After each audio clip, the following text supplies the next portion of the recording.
Again, we have some breaking news and sad news from the entertainment world. Multiple reports are saying that Canadian television and film star Catherine O'Hara has died. The news was first reported by TMZ today, saying that she died earlier today, although her cause of death is not known at this point.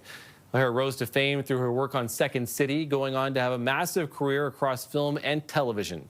Some of her notable credits include playing Macaulay Culkin's mother in the first two Home Alone movies, and more recently as Moira Rose in Schitt's Creek. Catherine O'Hara was 71 years old. Want to bring in film critic Matt Demers now with his thoughts on this. Matt, I know we were supposed to talk about movies that are coming out on the weekend, but this is just devastating news, I think, in the entertainment world, especially for Canadians, I think, in particular. She's clearly known, around the world, especially with, the worldwide appeal of Schitt's Creek and beyond. But, give me your thoughts and your thinking as you heard this news today.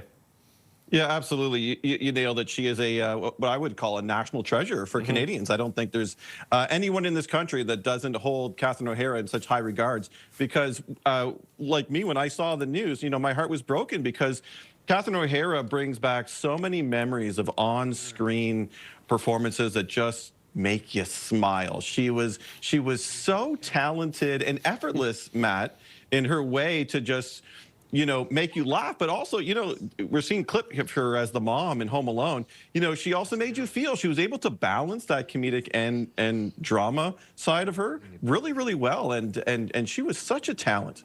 Yeah, and it was her range too, Matt, right? I talked to Richard Krause about this, and I mentioned it, right? Starting in SCTV and starting, on the comedy side, turning down SNL, but then, going all the way through in Beetlejuice, where she's, a movie that maybe some people don't necessarily recognize as much, but she was so good in that, and all the way up through the Home Alones and Schitt's Creek, and more recently the Studio 2, which she just won an Emmy Award for. She could really do everything. Yeah, and I mean, you could probably count on one or two hands people that have been in the business and working for over 50 years, because she's been doing it for over 55, her credits. And like you said, up until so recently with the studio, with a fellow Canadian. It's another great show. But yeah, you talk about Beetlejuice. She was in the sequel to Beetlejuice, where I thought she did that role so well.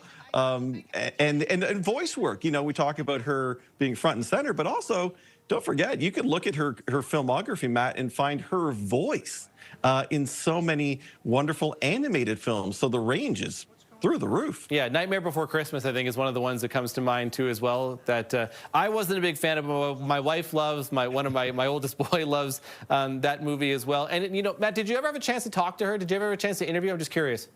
I did. I definitely did. It was at the Canadian Screen Awards a few times where she was, her and the gang of Schitt's Creek were cleaning up, and I ran into her a few times on the red carpet in the press room.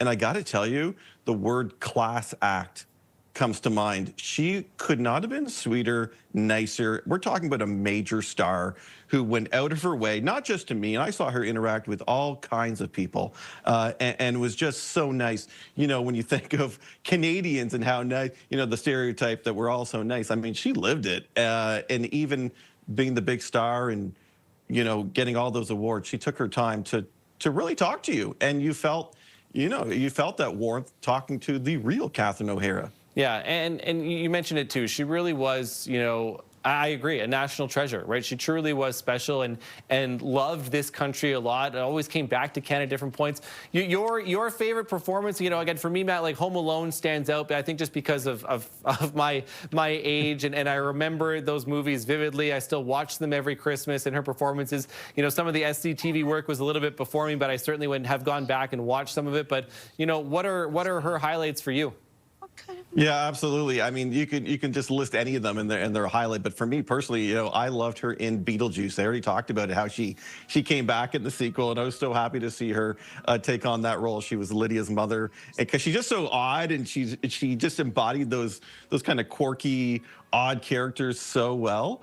But yeah, but her you mentioned SCTV, her sketch work, her time in improv is so great. And because I've been rewatching some of those older clips, just this year, and seeing how talented she and everyone else was. So I think that's what's going to happen, Matt. People are going to go back and they're going to rediscover and watch some wonderful Catherine O'Hara performances.